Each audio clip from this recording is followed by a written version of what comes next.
नमस्कार, मी भाऊ तोरसेकर. तुम्ही बघत आहात प्रतिपक्ष. मित्रांनो, लोकसभा निवडणुकीमध्ये काँग्रेसला 99 जागा मिळालेल्या आहेत, पण 3 आकडी संख्या काँग्रेस गाठू शकली नाही म्हणूनही टवाळी झालेली आहे. पण 3 आकडी संख्या किंवा 2 आकडी संख्या याला महत्त्व नाही आहे. 44-52 नंतर 99चा पल्ला काँग्रेसने गाठला, हे सुद्धा मोठं यश आहे, यात शंका नाही. पण मोठं यश जे असतं ते तुलना करून कशापेक्षा मोठं हे तपासणं भाग असतं. ज्या प्रकारे काँग्रेसचे नेते, प्रवक्ते किंवा समर्थक पत्रकार यांना पंख फुटलेले आहेत, ते बघता असं वाटतं की जणू काय काँग्रेस पक्ष हा एखाद्या शालेय परीक्षेमध्ये, बोर्डाच्या परीक्षेमध्ये किंवा विद्यापीठाच्या परीक्षेमध्ये टॉपर, सर्वाधिक मतं मिळवून निवडून आलेला पक्ष किंवा विद्यार्थी आहे. मित्रांनो, परीक्षेचे निकाल लागले की मुलांचे पालक किंवा त्यांचे शिक्षकसुद्धा पेढे वाटतात, कौतुक करतात, आपल्या मुलांनासुद्धा हार घालतात, मिरवतात. पण त्या मुलाचं यश कुठल्या पातळीवर आहे ते पण तपासून बघणं आवश्यक असतं. आपण जाहिराती बघतो की अमुक तमुक विभागामध्ये सगळ्यात पहिला, अमुक तमुक जिल्ह्यामध्ये सगळ्यात पहिला, किंवा अमुक तमुक तालुक्यामध्ये सगळ्यात पहिली आलेली मुलगी. पण तालुका, जिल्हा या पातळीवर त्या जिल्ह्याच्या पलीकडे तो नंबर टॉपर नसतो. अगदी सोपं सांगायचं तर मला वाटते प्रशांत किशोरने सांगितलं, ज्या मुलाला 50-60 कसेबसे मार्क मिळत असतात आणि जो नापासच होण्याची अपेक्षा असते, अशा मुलाला 50-55% मार्क मिळाले तरी आईबापांना प्रचंड कौतुक असतं. याचं कारण पालकांना आपला मुलगा नापासच होणार याची भयंकर खात्री असते. आणि असं असूनही 50%, 52% मार्क मिळाले तर त्या पालकांना गगन ठेंगणं वाटतं. त्यांचा आनंद टॉपर झालेल्या मुलाच्या पालकांपेक्षा अधिक असतो, कारण त्यांची अपेक्षाच शून्य असते. आणि काँग्रेसचं यश नेमकं तसं आहे. 98-99% अपेक्षा ज्या भारतीय जनता पक्ष आणि नरेंद्र मोदींकडून आहे, त्यांना जर 91-92 मार्क मिळाले तर आपल्या तोंडाला काळं फसलं असं पालकांना वाटणं स्वाभाविक आहे. भाजपच्या समर्थकांचं दुःख जे आहे ते लक्षात घेतलं पाहिजे आणि काँग्रेस पक्षाचा जो आनंद आहे किंवा अत्यानंद आहे तो पण लक्षात घेतला पाहिजे. गेल्या 10 वर्षात राहुल गांधींनी काँग्रेस पक्षाचे कार्यकर्ते, नेते, समर्थक यांची मानसिकता अशी बनवलेली आहे की पुढल्या येणाऱ्या परीक्षेमध्ये, निवडणुकीमध्ये राहुल गांधी आणि आणखी किती आपल्या पक्षाला गर्तेत घेऊन जातात, खड्ड्यात नेऊन टाकतात, हीच अपेक्षा बाळगलेली असते. अशा वेळेला जर राहुल गांधींनी काँग्रेस पक्षाला खड्ड्याच्या संपूर्ण बाहेर नाही आणलं, जमिनीवर, लेव्हलवर नाही आणलं, तरी खड्ड्यातून थोडं तरी वर आणलेलं आहे, तर मग काँग्रेसच्या कार्यकर्त्यांना अत्यानंद होणं स्वाभाविक आहे. कारण जिवंत राहण्याची, खड्ड्यातून बाहेर पडण्याची आशा तर निर्माण झाली, आशा पल्लवित झाली. पंतप्रधान नरेंद्र मोदींनी काँग्रेसच्या यश अपयशाचं जे मूल्यांकन केलेलं आहे ते लक्षात घेण्यासारखं आहे. अनेकांनी केलेलं आहे. 44 आणि 52 किती झाले होते मित्रांनो? 96, 97 अधिक 99 म्हणजे 200चा पण पल्ला गाठला नाही.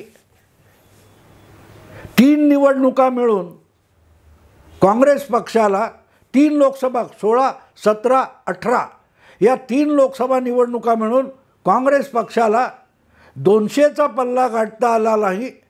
195-96 पर्यंतच ते अडकलेले आहेत. आणि लक्षात ठेवा मित्रांनो, जवळजवळ 34 वर्षापूर्वी राहुल गांधींचे पिताजी राजीव गांधी यांच्या नेतृत्वाखाली काँग्रेस पक्षाचा पराभव झाला, दारुण पराभव झाला असं म्हटलं गेलं, तेव्हा त्यांचे त्या निवडणुकीमध्ये मिळालेल्या जागा 197 होत्या. हा एक भाग आहे. 415 वरून 197 हा खूप मोठा खड्डा होता. पण तितक्या पातळीवर सुद्धा 3 निवडणुका मिळून त्यांचे सुपुत्र पक्षाला जागा मिळवून देऊ शकलेले नाहीत. काँग्रेसची गेल्या 3 निवडणुकांची बेरीज किती आहे? 195 94 काहीतरी झालेली आहे. यापेक्षा राजीव गांधींनी पराभवात सुद्धा अधिक जागा मिळवल्या होत्या. आणखीन एक गोष्ट आहे की 3 निवडणुकांमध्ये मिळून काँग्रेसला जितक्या जागा मिळाल्यात राहुल गांधींनी मिळवून दिलेल्या आहेत, त्यांची बेरीज सुद्धा आज भाजपच्या पराभवापेक्षा कमीच आहे. भाजप 240 वर अडकला, पण तरीही 3 निवडणुकातली BJPची काँग्रेसची बेरीज केली तर त्यापेक्षा 25% अधिक जागा या पराभवात सुद्धा BJPकडे जास्त आहेत. आणि म्हणून काँग्रेसला जे यश मिळालं, प्रचंड यश मिळालं, ते नेमके कसं, कुठे आणि तुलनेने ते खरोखरच यश आहे का याचा विचार केला पाहिजे. अनेक भ्रमिष्ठांना मी भ्रमिष्ठ एवढ्यासाठी म्हणतो की त्यांना तुलनेने एखाद्या यशाचं मूल्यांकन करता येत नाही. अनेकांना काँग्रेसच्या पुनरुज्जीवन झालं, काँग्रेसचं परत जीवात जीव आला वगैरे म्हटलं जाते. त्यांना काँग्रेसचा हा विजय आहे की काँग्रेसला कडेवर घेऊन गेलेल्या इतर लहान पक्षांचं अपयश आहे याकडे बघणं आवश्यक आहे. काँग्रेसच्या जागा वाढल्या, नाकारता येणार नाही. भाजपच्या जागा कमी झाल्या. इंडिया आघाडीला सुद्धा 234 वगैरे काय बेरीज दाखवली जाते. पण भाजपशी खरोखरची टक्कर कोणी केली? बंगालमध्ये ममता दीदींनी, तमिळनाडूमध्ये स्टालिन. काँग्रेसचं यश हे बघायचं असेल तर ते काल परवा जिथे काँग्रेसची सत्ता आली आहे तिथे बघितलं पाहिजे. अगदी काही डिसेंबर महिन्यामध्ये काँग्रेसने तेलंगणा ही विधानसभा जिंकली. तिथला जो BRS नावाचा प्रादेशिक पक्ष सत्तेत होता त्याला पराभूत करून काँग्रेसने तेलंगणा जिंकला. तेलंगणात काँग्रेसचा मुख्यमंत्री आला आणि त्यामुळे काँग्रेसचं पुनरुज्जीवन होत असेल तर तेलंगणामध्ये काँग्रेसने बाजी मारून दाखवायला पाहिजे होती. तिथे BRS नामशेष झाला, पण काँग्रेसला 17 पैकी 8 जागा मिळाल्या आणि भारतीय जनता पक्षालाही 8 जागा मिळाल्या. म्हणजे तेलंगणामध्ये 3 महिन्यात 4 महिन्यात सरकार बनवल्यापासून काँग्रेसने भाजपला आपल्या बरोबरीला आणून ठेवलं आहे. दुसरं राज्य हिमाचल प्रदेश काही महिन्यांपूर्वीच, म्हणजे 1 वर्षापूर्वी हिमाचल प्रदेशमध्ये काँग्रेसचं सरकार आलं. विधानसभेची निवडणूक काँग्रेस पक्षाने जिंकली, पण तिथेच राज्यसभा निवडणुकीत काँग्रेसचे आमदार फुटले आणि राज्यसभेत काँग्रेसचा उमेदवार पराभूत झाला, भाजपचा उमेदवार जिंकला. पण ही फोडाफोडी होती असं म्हणू शकतो आपण. आहेच, फोडाफोडीच आहे. पण लोकसभेची निवडणूक 1 वर्षानंतर झाली. त्यामध्ये काँग्रेसला हिमाचल प्रदेशची एकही जागा जिंकता आलेली नाही. 4च्या 4ही जागा हिमाचल प्रदेशच्या काँग्रेस पराभूत झाली आहे. ही गोष्ट लक्षात घेण्यासारखी आहे मित्रांनो. तिसरं राज्य कर्नाटक.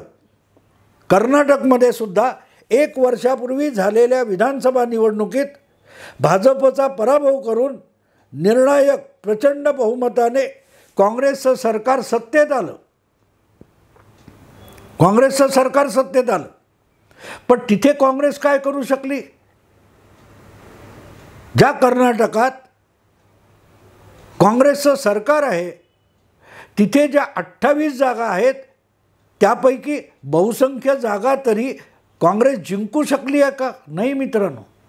काँग्रेसला फक्त मला वाटते 28 पैकी 9 जागा मिळाल्या, 9 जागा, आणि परत 17 का 18 जागा भाजपच जिंकला. म्हणजे काँग्रेसला नव्याने ज्या राज्यात सत्ता आली, जिथे काँग्रेसचं पुनरुज्जीवन सुरू झालं, असं गेल्या 1-1.5 वर्षात विधानसभांच्या निकालावरून सांगितलं जात होतं, अशा 3ही राज्यामध्ये काँग्रेसला आपली ताकद निर्विवादपणे वाढवून दाखवता आलेली नाही आहे ना. तेलंगणामध्ये संख्या वाढली, ती भारतीय जनता पक्षाची वाढली, काँग्रेसची वाढली, पण जिथे भाजपची फारशी ताकद नाही या ठिकाणी काँग्रेस 4 वरून भाजप 4 वरून 8 वर गेला. BRSची सगळी मतं काँग्रेसकडे आलेली नाहीत आणि कर्नाटकात विधानसभेच्या वेळेला जो मतदार काँग्रेसकडे आलेला होता तो परत भाजपकडे लोकसभेच्या निवडणुकीत झुकला. आणि हिमाचल प्रदेशमध्ये तर काँग्रेसचा सुपडा साफ झाला.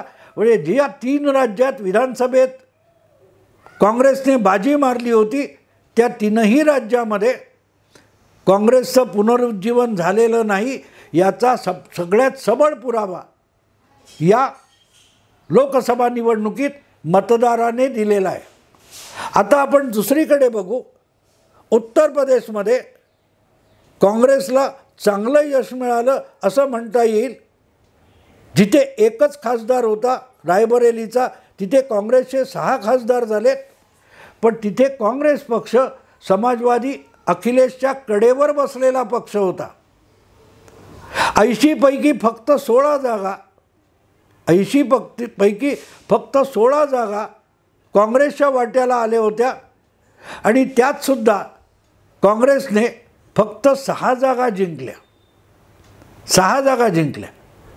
आणि काँग्रेसपेक्षा कमी जागा लढवून, म्हणजे मला वाटते 60-62 जागा जिंकताना अर्ध्यापेक्षा अधिक जागा अखिलेशने जिंकून दाखवल्या. म्हणजे काँग्रेसला कमी जागा दिल्या असत्या तर कदाचित अखिलेश 40चा आकडा पार करू शकला असता. म्हणजे काँग्रेस आजसुद्धा उत्तर प्रदेशात दुबळाच पक्ष राहिलेला आहे, दुबळा पक्ष राहिलेला. बंगालमध्ये तर ममता दिदींनी काँग्रेसला सोबत घेतलंच नाही, काँग्रेसला जागासुद्धा सोडली नाही. आणि काँग्रेसचे लोकसभेतले जे गटनेता होते अधीर रंजन चौधरी, त्यांचासुद्धा बंगालच्या निवडणुकीत दारुण पराभव झाला. आणि तो पराभवसुद्धा गुजरातमधून आलेल्या युसुफ पठाण नावाच्या इम्पोर्टेड आयात उमेदवाराने केलेला आहे. काँग्रेसचं यश लक्षात घेण्यासारखं जे आहे ते 2 राज्यामध्ये आहे. त्यातलं एक राज्य राजस्थान आहे आणि दुसरं राज्य महाराष्ट्र आहे. महाराष्ट्रामध्ये शिवसेना आणि राष्ट्रवादी काँग्रेस हे 2 पक्ष फुटलेले होते. त्यातला एक गट काँग्रेसबरोबर होता, त्यामुळे मित्र पक्ष दुबळे झाले होते आणि भाजपने सगळा चुथडा करून ठेवला आपल्याच राजकारणाचा. त्याचा लाभ महाविकास आघाडीला महाराष्ट्रात मिळाला आणि त्यामध्ये एकसंघ असलेल्या काँग्रेस पक्षाला त्याचा सर्वाधिक लाभ मिळाला. म्हणून काँग्रेसची संख्या 1 वरून 13 वर गेलेली दिसते. खरं काँग्रेसचं जर यश असेल तर त्यासाठी आपल्याला राजस्थानकडे बघावं लागतं. राजस्थानमध्ये गेल्या आणि त्याच्या आधीच्या 14 आणि 19 या दोनही निवडणुकांमध्ये भारतीय जनता पक्षाला 25च्या 25 जागा मिळाल्या होत्या. यावेळेला काँग्रेसला राजस्थानमध्ये 11 जागा मिळालेल्या आहेत. भाजपचंच वजन जास्त आहे, भाजपच वरचढ आहे, हे सगळं मान्य आहे. पण तरीही अवघ्या काही महिन्यापूर्वी भारतीय जनता पक्षाने राजस्थानमध्ये विधानसभेत बहुमत मिळवलं होतं आणि असा भाजप राजस्थानमध्ये काँग्रेसला 10 जागा जिंकू देतो, याचा अर्थच राजस्थानमध्ये काँग्रेसचं रिवायवल होतं आहे, पुनरुज्जीवन होतं आहे, अशा आशेचा किरण आहे. पण एक राजस्थान सोडला आणि थोडासा महाराष्ट्र हिशोबात घेतला तर बाकी कुठल्याही राज्यामध्ये काँग्रेस पक्षाला नवी संजीवनी मिळाली आहे, पुनरुज्जीवन होतं आहे असं बिलकुल नाही आहे. काँग्रेसला 99 जागा मिळालेल्या दिसतात, पण त्यातल्या बहुतांश जागा ह्या काँग्रेसने स्वबळावर जिंकलेल्या नाहीत. काँग्रेसची जेव्हा इंदिरा गांधी, राजीव गांधी, नेहरू, नरसिंहराव यांच्या काळाशी तुलना केली जाते, त्या कालखंडामध्ये काँग्रेस पक्ष देशातल्या सगळ्या लोकसभा जागा स्वबळावर लढवत होता. एक केरळचा अपवाद होता. केरळमध्ये 1975 पासून काँग्रेस पक्ष तिथल्या लहान सहान प्रादेशिक पक्षांबरोबर आघाडी करून जागा वाटपातून निवडणूक लढवतो. पण बाकीच्या संपूर्ण देशामध्ये यापूर्वी म्हणजे सोनिया गांधींच्या पूर्व काळामध्ये काँग्रेस पक्ष सगळ्या जागा स्वबळावर लढवत होता. 1999 पर्यंत काँग्रेस पक्षाने सातत्याने स्वबळावर सगळ्या जागा लढवलेल्या होत्या. सोनिया गांधींनी 2004 नंतर काँग्रेस पक्षाला आघाडीच्या राजकारणात आणलं, आघाडीच्या राजकारणातून सत्तेत आणलं, हे मान्य केलं. तरी प्रत्येक ठिकाणी काँग्रेस हळूहळू करत आपलं बळ गमावत बसली आणि ते बळ परत मिळवणं काँग्रेसला कधीही शक्य झालं नाही. 1967च्या निवडणुकीमध्ये काँग्रेस पक्षाने पहिल्यांदा तमिळनाडूमध्ये आपली सत्ता गमावली आणि द्रविड मुन्नेत्र कळघम हा पक्ष प्रादेशिक पक्ष सरकार बनवू शकला. त्यानंतर आज तागायत काँग्रेसला हळूहळू करत इतकं दौर्बल्य आलं, इतका विकनेस आला की आज काँग्रेस पक्ष तमिळनाडूत स्वबळावर निवडणूक लढवण्याचं स्वप्नसुद्धा बघू शकत नाही, ना विधानसभा ना लोकसभा. आणि म्हणून 99 जागा मिळाल्यामुळे काँग्रेसच्या पुनरुज्जीवनाचा मार्ग मोकळा झाला, अशा वल्गना करणाऱ्यांनी एक लक्षात घ्यावं की या जागा काँग्रेस पक्षाला मित्रपक्ष आणि प्रादेशिक पक्ष यांच्या कडेवर बसून त्या राज्यात लढवायला लागलेल्या निवडणुका आहेत. आणि बिहारसारख्या राज्यामध्ये तर लालू प्रसादांच्या कडेवर बसलेला काँग्रेस पक्ष किती यश मिळवू शकलाय? का मिळवू शकला नाही? का मिळवू शकला नाही? मुस्लिम दलित यांचं जे ध्रुवीकरण उत्तर प्रदेशात झालं, त्याचा लाभ अखिलेशला मिळाला आणि त्याचा थोडा फायदा काँग्रेसला मिळाला. ही वस्तुस्थिती आहे. पण म्हणून त्याला काँग्रेसचं पुनरुज्जीवन म्हणता येणार नाही, कारण आकड्यांनी बघितलं तर राहुल गांधींच्या नेतृत्वाखाली लागोपाठ तिसऱ्यांदा काँग्रेसला अत्यंत लाजिरवाण्या वाटाव्यात इतक्याच जागा मिळालेल्या आहेत. 99 साली सोनिया गांधींचं नेतृत्व काँग्रेसने स्वीकारलं, तेव्हा काँग्रेस खरोखरच दुबळी होती आणि स्वबळावर लढलेली होती, आघाडीवर लढलेली नव्हती. सोनिया गांधी काँग्रेसच्या अध्यक्ष झाल्यानंतर 1999 सालच्या ज्या लोकसभेच्या निवडणुका झाल्या, त्या निवडणुकांमध्ये काँग्रेसला 112 जागा मिळाल्या होत्या. नरसिंहराव यांचा पराभव झाला सत्तेत असताना, तेव्हासुद्धा काँग्रेसला 140 जागा मिळाल्या होत्या स्वबळावर लढून. 98च्या निवडणुका